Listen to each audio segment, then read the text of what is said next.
Welcome to Brain Vision. In part A of this problem, we want to find the initial velocity that we have to give the first ball so that the second ball, which is dropped 1 second after the first ball is thrown, lands at the exact same time as the first ball.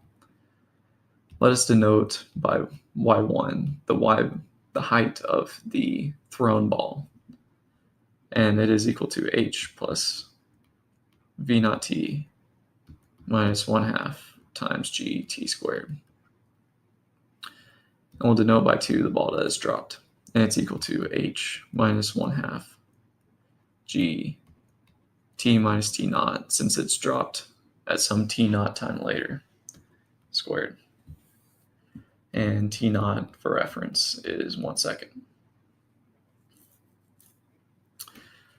Now, we want them to land at the same time and at the same y value, so we're going to set y1 equal to y2, and we're going to set it to 0.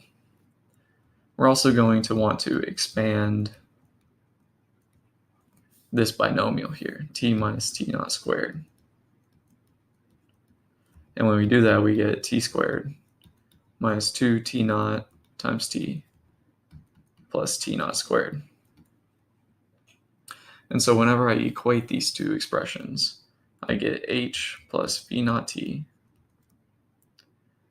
minus 1/2 gt squared is equal to h minus 1/2 g. And I'm going to substitute in my expanded binomial here. So t squared minus 2 t naught times t plus t naught squared. Now I can cancel the h's. And my ultimate goal here is to solve for t. And so whenever I distribute this 1/2 g across all terms, remember t naught is treated as a constant, and really we just want to solve for t. So we're going to move this term with the t over to the other side. We're going to cancel this minus 1/2 gt squared with this minus 1/2 gt squared. And what we get in the end, and I'm skipping some steps here because otherwise the solution would take too long. But after just some algebra, and my pin's messing up here, let's see if I can fix it.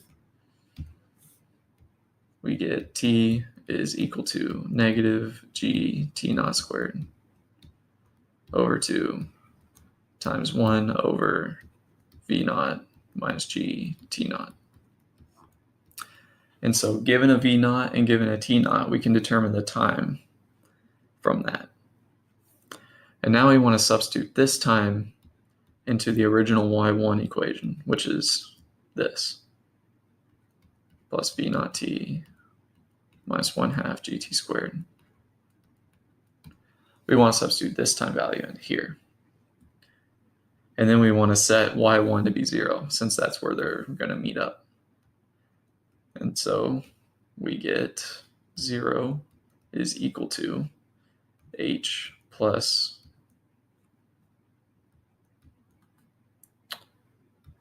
v naught times t naught over 2 times this fraction, 1 over 1 minus v naught over g t naught. All I did here is I made another simplifying step by dividing both sides by g t naught. So that removes some stuff here, and then it also turned this into a 1 and then this into a v naught over g t naught. And then I have the minus 1/2 g t naught squared over 4 times 1 over 1 minus v naught over g t naught.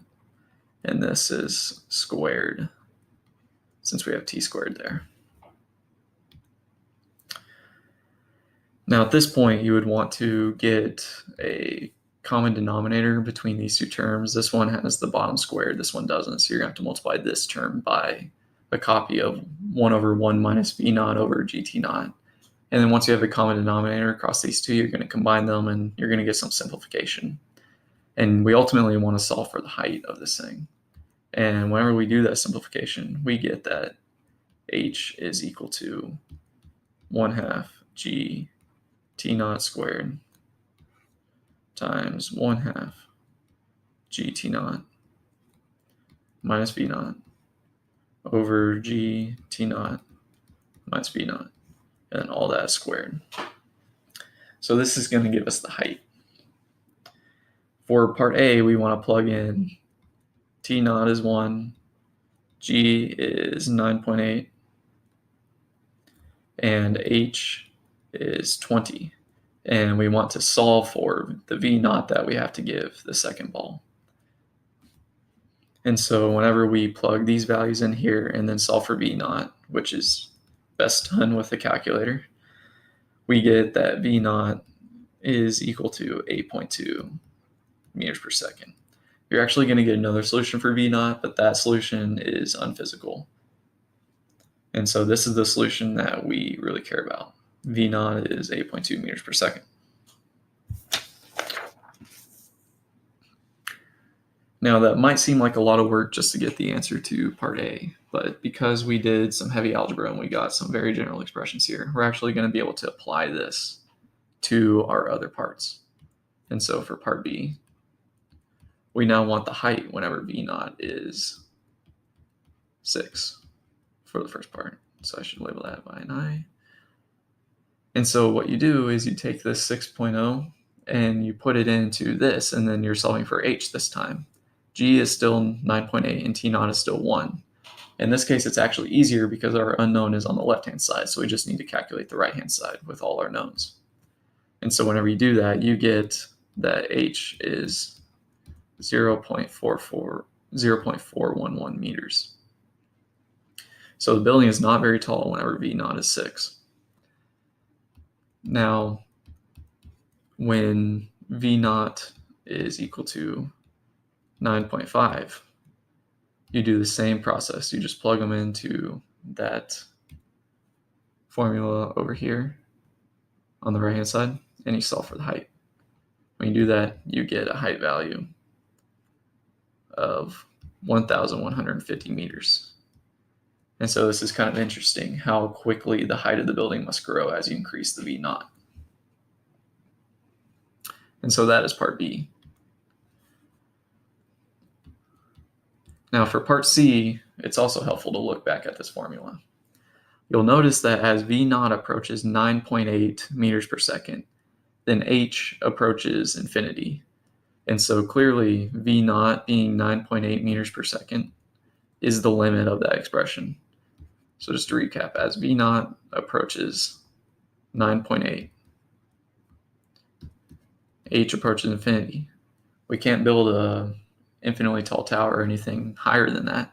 So clearly v naught must be less than 9.8 for the two balls to have any chance of hitting the ground at the same time.